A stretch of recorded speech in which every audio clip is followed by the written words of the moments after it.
Hey, let's try this. It's time for episode 2.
First attempt to record an interview over Zoom with an incredibly thoughtful participant who left me with a lot to think about, I failed to capture any of Kyle's audio. Kyle, I'm sorry for not doing a test run before spending time sharing your unique perspective. Here's my attempt to summarize some of the ideas Kyle shared with me. Kyle Harris is one very productive creator. I started following him on Instagram a couple of years ago after I noticed him floating in the same musical circles that I was. A Bostonian from Michigan, I started to see Kyle occasionally at Studio 52 in Allston, Mass., a warehouse/haven for creatives. He founded Boston Drum Lessons, where his colleague Josh plays in the band Geff, with musician John Tyler Kent, who I performed with in the Pillowmen. So now you know. Here's the moment where I asked him if I could interview him about being in the the Blue Man Group, which the Pillowmen aspired to be something vaguely similar to. Kyle Harris utilizes extremely complicated tech to compose with his drums. Sensory percussion drum triggers convert his acoustic drumming into MIDI information, so Kyle can control synthesizers, flutes, even water sounds with his drums. I asked Kyle what it's like to make music with technology and how he's so productive. He talked a lot about getting into a flow, into a process. For me, I find it really complicated to make music with tech, and I get distracted by all the knobs and decisions you can make. Kyle says, just like you need to play your instrument, you need to play with the tech. Before you can create music, just play. He's pretty good at it.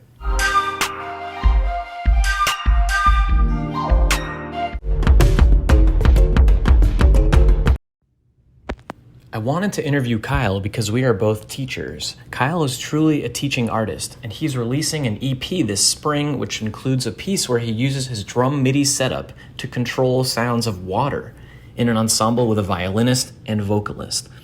2021 is looking up.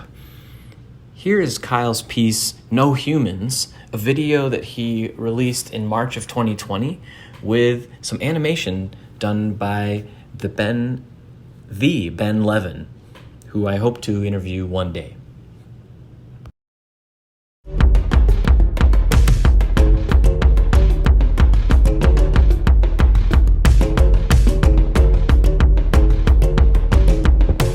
Something that I found fascinating in my interview with Kyle was that for this piece, he performed it live.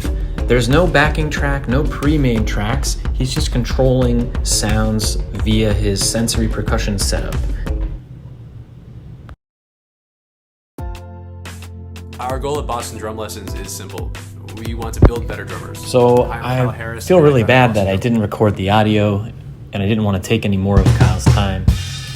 But essentially, I was just saying wow the whole time in the interview because he showed me a lot of really great ideas, and I'm excited to hear what he comes up with next.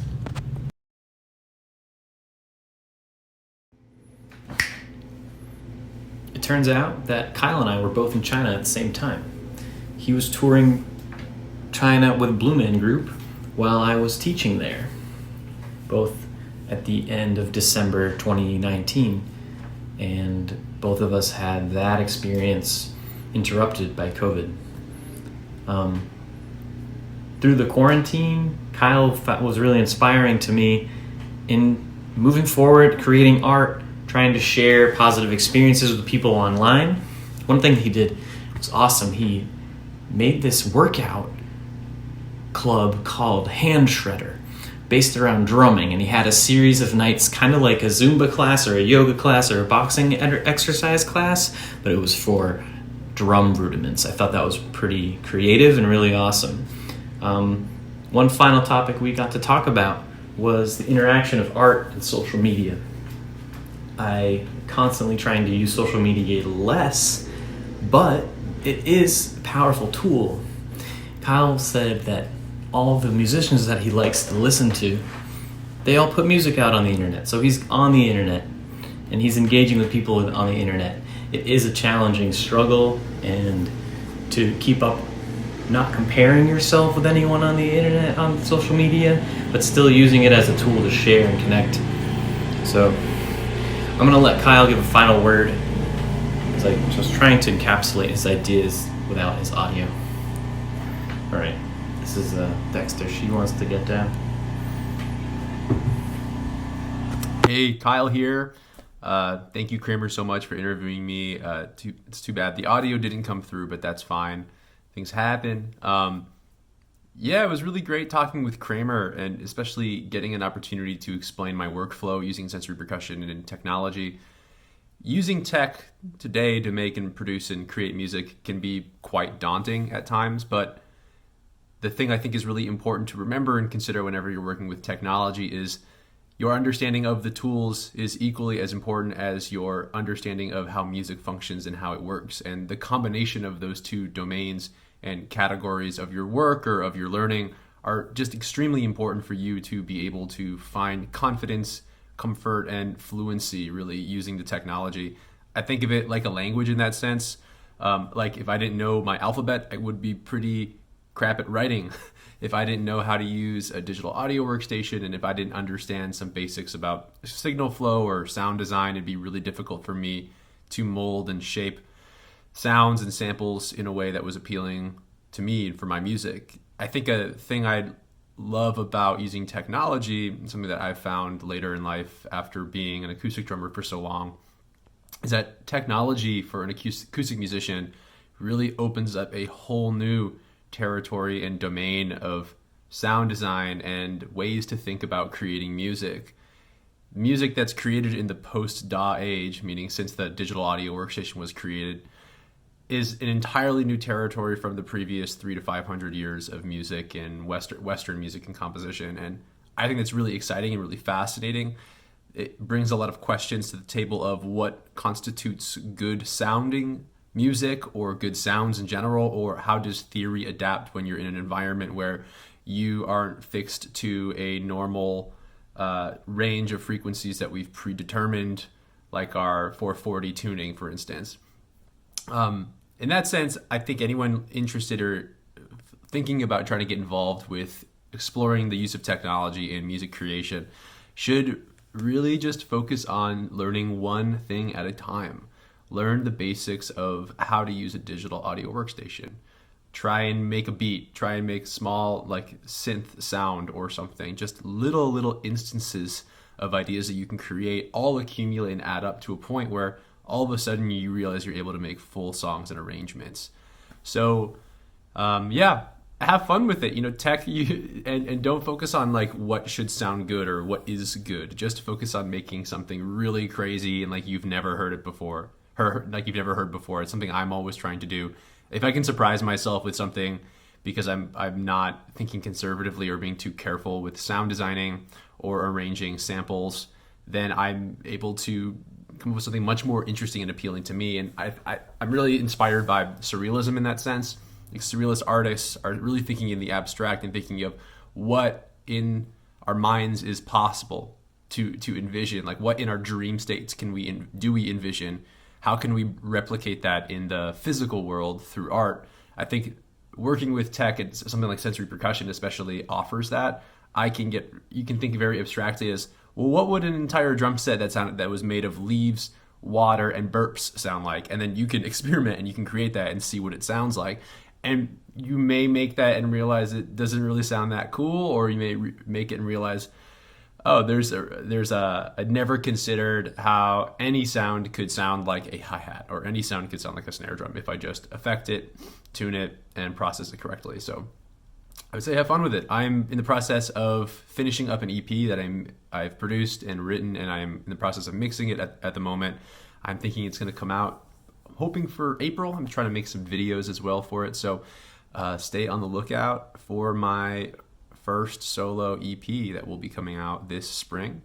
And yeah, if you want to follow me, I'm on Instagram at Kyle Harris. But the I in Harris is a 1. So Kyle Harris, but the I is a 1. Because I can't get my name because it's generic. Again, thank you so much to Kramer for having me on the interview. And please follow him. He's a really great guy, and he's really passionate about music and the arts, and he's very motivated. And I would say trust him with your life.